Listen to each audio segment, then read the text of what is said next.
За сайн байцгаана уу? Та нартай энэ өдрийн мэндийг хүргэе. Одоо би хандаа авчтай уулзаад сууж байна. Манай хандаа амч бол бясалгагч юм хүн байгаа. Ер нь одоо бясалгалыг анх яаж хийх санаа төрсөн, яагаад бясалгал хийх болсон, тэгээ бясалгалын ач тус танд одоо юу байсан, энэ талаараа нэг товчхоо ярьж өгөөч ээ. За энэ үчим мэндэ. За тэгээ би ч нэрээ одоо яг өнөөдөр бол нэрэл би бясалгаач хүн гэж өөр нь хэлэхэд нэлээд одоо тэг юу та өөртөө ихтэй. Тийм үе дээр байгаа. За тэгээд эхлээ би бясалгал хийнэ гэхээр ер нь ойлгодгүй байсан да. Тэгээд бясалгал гэхээр нөгөө лам нар миний санаанд ордог байхгүй юу? Ингээд эрх барьцсан, нүдэ аниал тэгээ суухаар бясалгал юм ойлгочдөг. Тэгээд ерөнхийдөө их хол байсан да бясалгалаас. Тэгээд за одоо би чи ингээд 2019 онд юм байна. Манай ээж өвдөөд гээд. Тэгээ ээж маань өвдөөд нэлээ хүнд өвцөн да хор тавдраа. Тэгээ тухайн үедээ би ч энд байлаа ч гэсэн за тэгэл ээж минь одоо ингээд хэцүү өвчин тусчлаа. Ээж минь өчөх үедээ гэхээс л айгаал тэгэл ерөнхийдөө маш их тийм би өөрөө жаахан уучраа олохгүй ингээд ер нь сэтгэлийн нэг юм байдалд ороод тэрнээсээ өөрөө ядраа. Тэгээ өөрөө ядрахгүй хажууд нь бас хажуудаага хүмүүсийг загнана. За их л юм болсон доо. Тэгээ стресстэй. Зөндөө болсон. Тэгээ эцсийн сүүл мэдээж тэр чинь даваа тулаа гарчихгүй. Тэгэл хүний амьдрал байсан болохоор хүн заавал тэрнтэй чинь үүр тулаад за тэрнийхээ дараа л хүн замаа л хайдаг юм байна. Тэгэхээр энэ туршлага ганц надад ч байгаагүй их олон хүнд байт юм билээ. Тэгээд дараа нөгөө ээж маань өвчин угаасаа л идэхгүй юм байна доо. Тэгэл ингээл тэмцэж цуг ээжтэйгээ байхаас аргагүй боллоо гэдэг жоохон тайвшраад ирэхээр хүн өөрийгөө ядарсныг мэдээд тэгэл яаж та тайвшрах уу би яах уу өстой яах уу гэж нэг тийм маргал хайж ирэхтэй. Ер нь тэгээ цаашаага амьдрах нь л үннээс хойш тэгэл одоо арга замаа хайж байгаа юм байна шүү дээ. Тийм.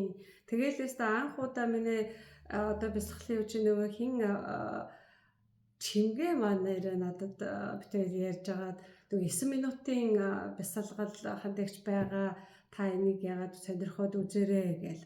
Тэгэл тэр ч одоо пандеми үе байсан да. Тэгээ өөр хийх гэж арга байхгүй. За тэрийг хийсээ. Тэгээ хийгээ явж агаад бүр гүнзгийрээд өөрөө л татагтаал орчдөг юм бэл. Тэгэл юунда ороод бясалгал гээд бас ихэнх үедээ сайн ойлгохгүй. Тэгээд мэдээж бясалгал бол их олон төвшөнд байдаг юм бэлээ. Олон ойлголтоор хэрэгэлдэг юм бэлээ. Тэгэл гүнзгийрээ сурж явсаар байгаад одоо би сүүлийн 2 жил буддын гүн ухаанд орсон. Гүнзгийж явсаар байгаад тэгээд за яг жинхэнэ одоо бясалгал гэдэг чинь юу юм? Бясалгахаар яадаг юм? Гэх тэр зарчмыг л одоо би нэлээд сайн мэдэж авсан. Ихэнх үедээ бол бас сайн ойлгохгүй байхдаа одоо яах гэж байгаа нэх гоё тийм гинтний гоё болчих гээд байгаа ч юм уу?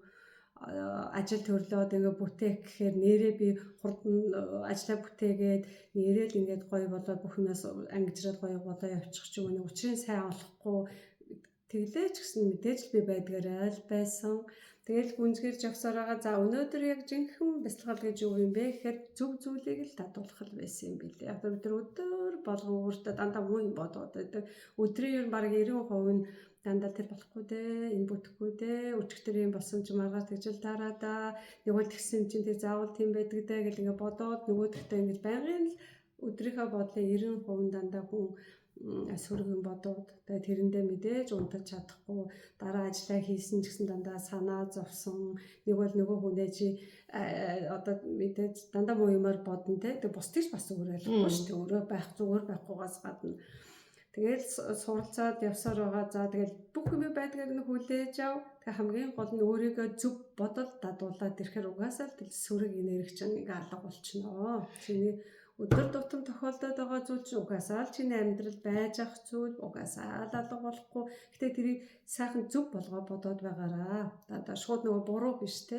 Тэгээд тэр бясалгал гэдэг нь болохоор бид нэр За өглөө юм уу орой босоод яг надад ямар ингээ юм буруу төрөөд байна гэдгээ өөрөө дүгнэлт хийгээл ирэхээр би энэ дээрээ буруу болоод байгаа юм байна.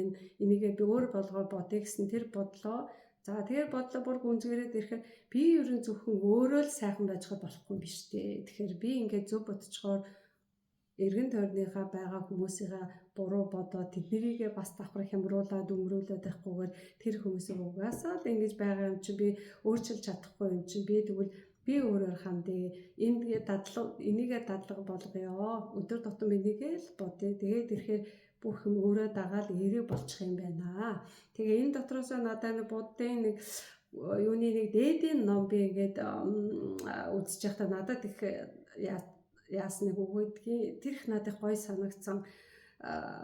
Сэтгэл давчуу бол хорвоо давчуу, сэтгэл уужин бол хорвоо уужин гэдэг ийм үг надад их хамгийн их чихэнд ингэж хоногсож үлдсэн. Ямар гоё юм бэ. Ястаа бясалгалын тухай жинхэнэ одоо гоё тодорхойлтыг өөрөөс чинь бол сонслоо. Ер нь одоо бясалгал хийгэн гэдэг чинь ерөөсөө өөртөө нэгдүгээр тул ерөөсөө сайн дадлуудыг өөртөө суулгаж авах юм байна. Тэгээ бусдыг засаж залруулах, бусдыг тэгж өөрчлөх биш, өөрийгөө өөрчлөх байдаг юм байна. Өшөө тэгээд хамгийн гол юм бол хүний сэтгэл одоо уужуу тайвал бүх юм орчлон дэлхийн бүх юм сайн сайхан болд юм байна гэдгийг л ойлгож авсан биш. Би ч гэсэн ерөөсөө энэ тухай ухаарч байгаагүй юм байна. Хачин сайхан үг сонслоо. Их баярлалаа. Тэгээд 9 минутын бясалгалаар эхлээд тэгээд тэр нь гүнзгийрч одоо бүр явсаар агаад уламжлалт Буддийн гүн ухааныхаа философи руу ороод тэгээд дээдийн номыг үзэж эхлээд жинхэнэ үндсэн одоо бясалгал гэдгийнхаа гүн мөн чанарыг бол олж авсан юм байна гэж би бол ойлголоо шүү дээ. За тэгээд одоо танд одоо бясалгал хийсэн 2019 оноос хойш гэдэг чинь нэлээд хэдэн жил бясалгаж байгаа юм байна. Энэ хооронд одоо ингээд бясалгалыг өөрийнхөө амьдралд дадуулахад гарсан саад бэрхшээл юм уу эсвэл одоо шантарч байсан үе одоо байна уу? Ер нь энэ одоо надад тусалдаггүй юм байна ч гэж боддог юм. Зарим хүмүүс хэсэг бясалгал хийж байсаа энэ ерөөсөө надад тохирохгүй юм байна. Энийг үзээдхий энийг одоо болохгүй гэдэг бясалгал хийгээл олон янзын аргаас сураал хаяад явдаг хүмүүс бол нэлээд тохиолддог юм байна лээ. Та нэг энэ арга туршлагаасаа нэг санаанд орж байгаа юм байл хэлж өгөөч. За харин тийм нөгөө энэ бясалгал хийхэд ингээ хэцүү юм болчлоо, би бясалгаж байгаа болчлоо гэхээр улс хүрээс нь сураагүй болохоор яг үндсэн одоо мөн чанар те бидний өдөр тутмын амьдралын одоо ингээ мөн чанарыг ярихаар мэдээж нэг ерөнхий л одоо яриа байдаг баг. Тэгэхээр тухайн одоо хүн өдөр тутмынхаа амьдралд ингээ тохиолдож байгаа зүйлийг учрыг ингээд энгийн одоо буддын гүн ухаан тэр их энгийн аргаар бидэрт ингээд тайлбарлаад өгчдөг. Тэгэхээр бид нар хитрхи ингэж юм бодоод яваад байдаг. Яг тэр үедээ болохоор бид нар нэг л юу хүсээд байгаа юм бэ? Юу хайгаад байгаа юм бэ бид нар те? Тэр нэг хайж байгаа юм ч юм уу өнөөдөр бид нар ингээд бясалгал хийгээд өөрөөсөө ямар гоё би болчихоо өнөөдөр нэр сэтгэл ягаад нэр амар гоё азтай юм тохиолдоод тэгсэн чинь тийм ажил бүтээл гэж маргааш нөгөөдөн бүтэхгүй болгонгод ингэ цаастаа бүтэхгүй хэрэггээд ингэ сэтгэлээрээ унаад савлаад өгдөг те. Нэг болохоор гутраад нэг болохоор хитрхи хөөрөөд буддын гүн ухаан болохоор энэ хоёрыг зүгээр л дундуурдаа хүлээж ав те. Аль аль тохиолддог зүйл юм а. Чи яагаад тохиолдохгүйгээ бодцсон юм. Чи зүгээр л чам тохиолдсон зүйл дээ. Тэгэхээр бидний надад яагаад тохиолдсон юм бэ? Яг надад шүү дээ. Өстө намайг тэгсэн шүү дээ гэдэг ингээд дүүгөө яагаад тохиолдохгүй гэж танд хэлсэн юм. Ингийн зүйл танд энэ тохиолдсон шүү дээ. Хүн болгонд л байгаа.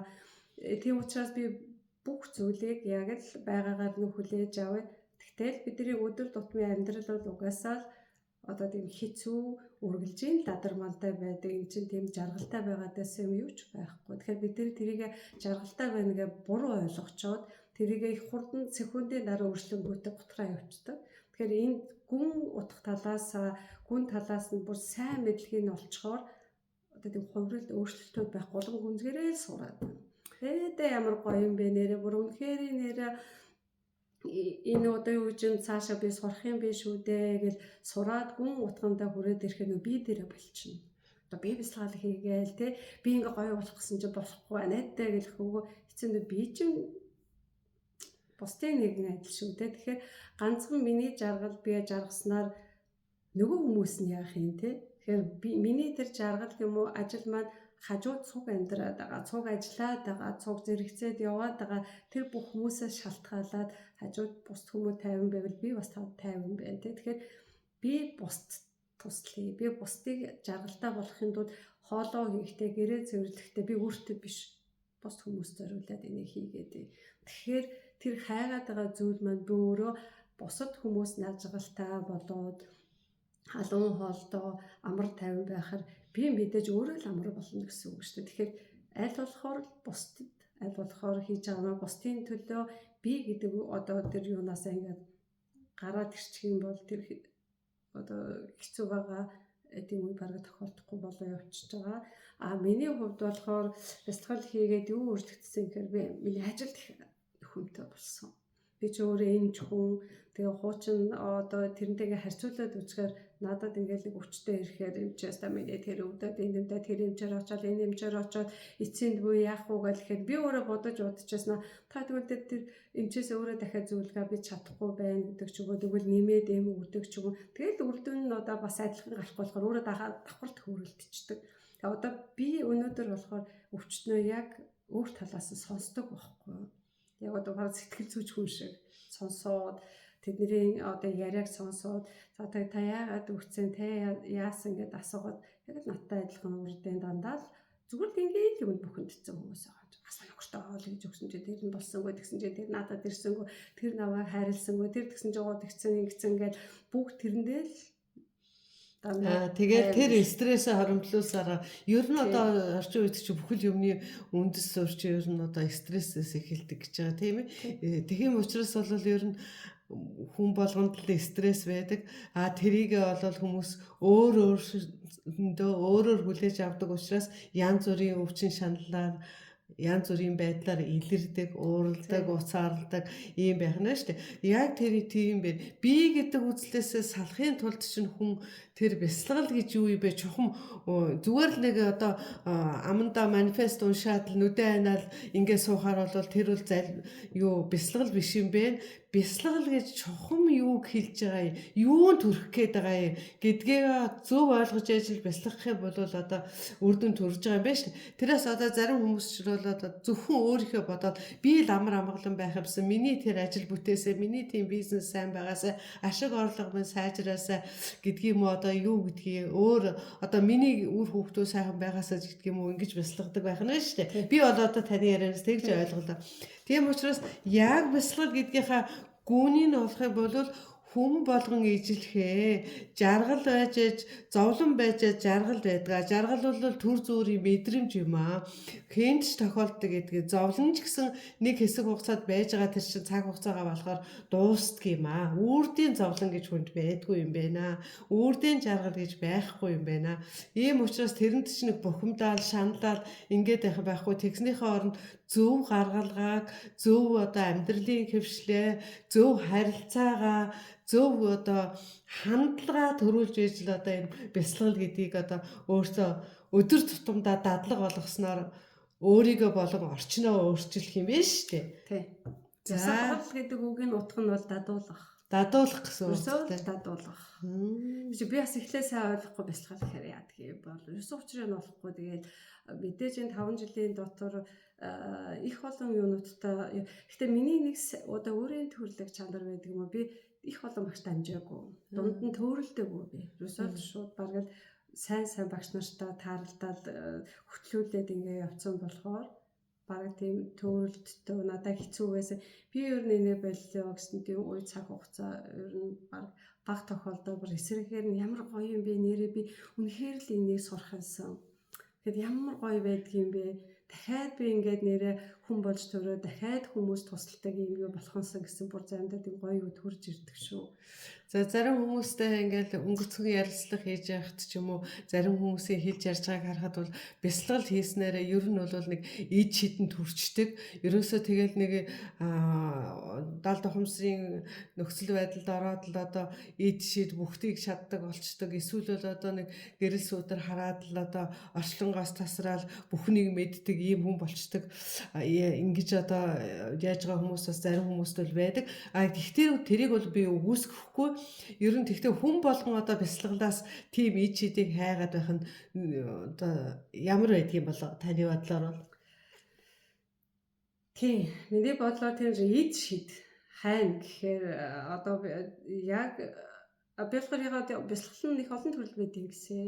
Бараг дэлхийд 134,000 төрлийн бясалгал байдгийг гэсэн шүү дээ задарсан. Тэгээ миний яг барьж авсан одоо бясалгалын аргачлал ойлголт бол буддын гүн ухааных нь бясалгал. Буддын гүн ухаанд одоо суралцсан одоо тэр аргачлал нь байгаа. Тэгэхээр ид шид бараг тэн дээр нөгөө хүн олоод ирчихээр ид шид өөр нь хайхгүй дээ.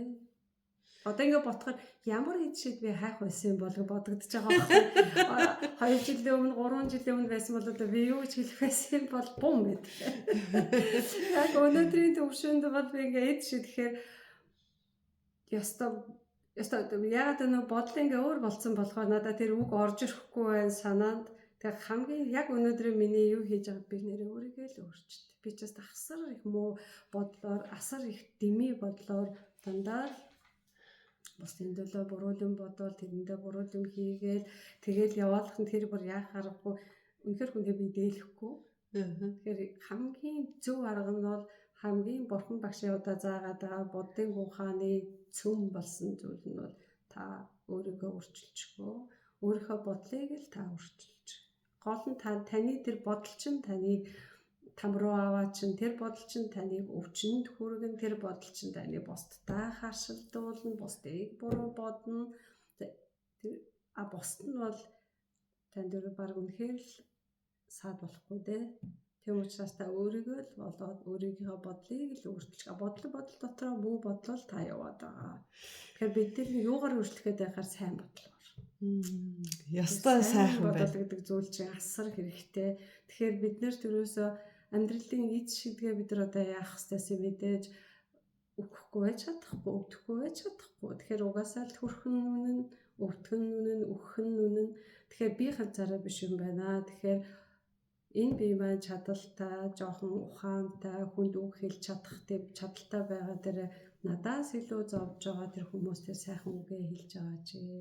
Тэр хүмүүс бас сайхан үгийн хандив өгөөд тэр хүмүүс боломжоор ингээд тусалж өгж явах бол тэрlөөсөө хүн болж төрсний гайхамшиг.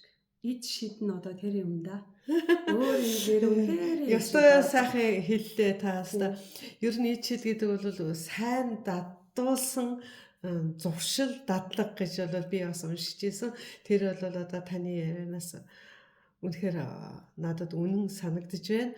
Ер нь тэгэхээр хүн өөрийгөө л сайн ойлгоод өөрийгөө л өөрчлөх юм бол орчлон ертөнцийн одоо амьдрахад хэцүүтэй юм байхгүй.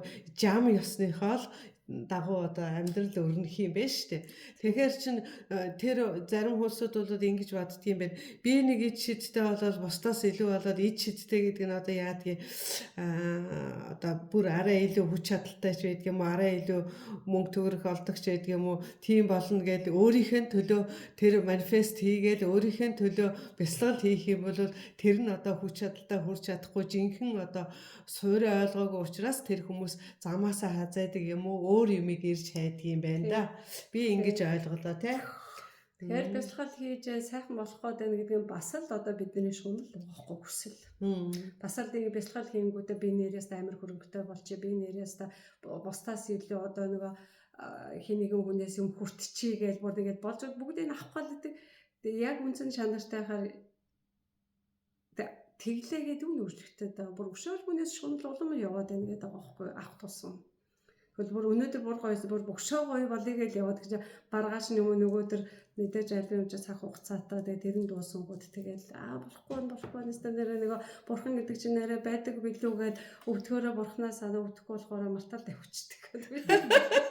Тэрэл хүү яг тэгж харагдаад байгаа. Өвдөнгүүдээ нэрэлээсээ нөгөө бурхан чи хаана бурхан минь туслаач та байдаг юм уу нэрээсээ нэрээ би өөр өглөө хадлаа гэд тэгэл ажил нь бүтээл нөгөө юм долгууд маргаад мартцсан нэрээ.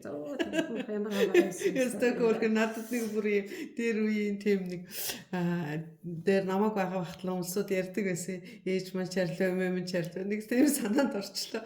Нэг айлын хүүхэд өвдөд ингээд хоолоо ингээд бугалсан ч юм ингээд тэгээ дээр үед бүр дээр үед те одоо ерөөс хэд 1900 оны үед ч юм уу мэдгүй тэр хийзээ үед тэгсэн чи ээж нь ингээд залбирч байсан гэсэн бурхан минь өстө хүмүүн өвдөж яхаар би өвдөж явах юм яа гэд ингээд залбирч байсан чинь нөгөө гадаа байсан болтер нөгөө агруу гэж юм модон хувин байдаг байсан дээр тэр нэг нөгөө ховдог бэрөө нөгөө ус уух гэж толгойд өгүүлчихэд гэр ингээд үүд номорхоор шагаасан чинь нөгөө ээж нь би бишээ тэгээд цаасан гинэ. Яста тэр санаанд орчлоо. Яг юун дээр их манай Бацангил багш нөгөө юун дээр их сануулдаг шүү дээ нөгөө одоо энэ зөв ойлголтыг бид нэр аваад энэ дээдийн номыг сураад ирэхээр одоо нэг жишээ авч байгаа байхгүй юу? Худагт хүн ингээд унчлаа гэж бодоход те аргыг мэдэхгүй болохоор тойруулаас яна би яаж би энэ хүнийг гаргах вэ гэж тойсороод нэг хүн нь одоо жигэд өгч штэ. Одоо бясалгал хийдэггүй хүмүүс нь тэгдэг гинэ. Одоо яна гэж тойруулгүйгээд идэг. Яг бясалгал хийдэг, яг одоо тэр юуны учрыг олцсон хүмүүс болохоор яаж татаад аргачлаа мэддэг гинэ. Тэр гараа өгөл татаад авчихын оронд тойрол гадуур нь гүйсээр байгаа л нөгөө хүн жигэд өгчдөг. Тэгэхээр одоо бясалгал хийдүүн ухаанс харуул тийм хүн туслах одоо юу толчдож шууд аргаа өгөөд мод өгдөг ч юм уу гараа өгдөг ч юм уу ийм авах. Тэгэхээр тийм боломж хүний зөв талаас нь их сайхан хөгжүүлж. Тэгэхээр яг үний юм байна. Тэр хүн чинь мэдлэгтэй яаж тэр хүнийг аврах ухаанаа мэдж байгаа учраас мэдлэгтэй байгаа учраас тэр хүн шууд нэг гараа өгч юм уу эсвэл юмар татаад авах нь биш. Нөгөө хүн хичнээн туслах гэсэн санаа байвч мэдлэг байхгүй учраас зүгээр л тойролгүйгээд яваад байдаг гэж байгаа байхгүй гадар нь яаж туслах яна л гэлээдэг юм. Тэрнтэй адилхан бясалгал хийх арга ухаанаа таны ярьсан ёстой одоо би гүнзгий ойлгож байна. Үнэхээр яг бясалгал гэдгийнхаа утга учирыг улс суурьтай бүр мэдэж аваагүй бол бясалгал хийж яаг гэл яг ингээд одоо нүдэн анаа суугаад би одоо хүчтэй болох юмсан би одоо эрүүл болох юмсан гэл ингээд бодоод суух нь шүү дээ тий. Яг тэрнийхээ учрыг олох юм бол одоо бясалгал чинь үр дүнтэй болох юм байна да. Тий. Одоо яг тэр хүнийг би аврах уу гэдэг аргачлалын одоо заагаад өгчгөөр мэдчихдэг. Тэр мэдсэн мэдлэгээ улам батчлуулаад олон хүн туслаад одоо ингээд цаашаа яваад байх тийм юутай болчихно гэсэн үг байхгүй аргачлалтаа тэрийгээ л дадуулна гэсэн үг юм билээ бясалгал гэдэг нь бол. За их баярлалаа. Танд их баярлалаа. Битүүрийн одоо богинохон ярилцлага бас хүмүүс таалагдах байхаа гэж найдаж байна. Одоо бид хоёр ч гэсэн бас энэ бясалгалын ачаар одоо бие биенээ олсон. Би одоо бас одоо их олон зүйлийг хандаа багшаас сурч идэг. Ийм хүн байгаамаа. Ингээд та бүхэнд сайн сайхан бүхнийг хүсье.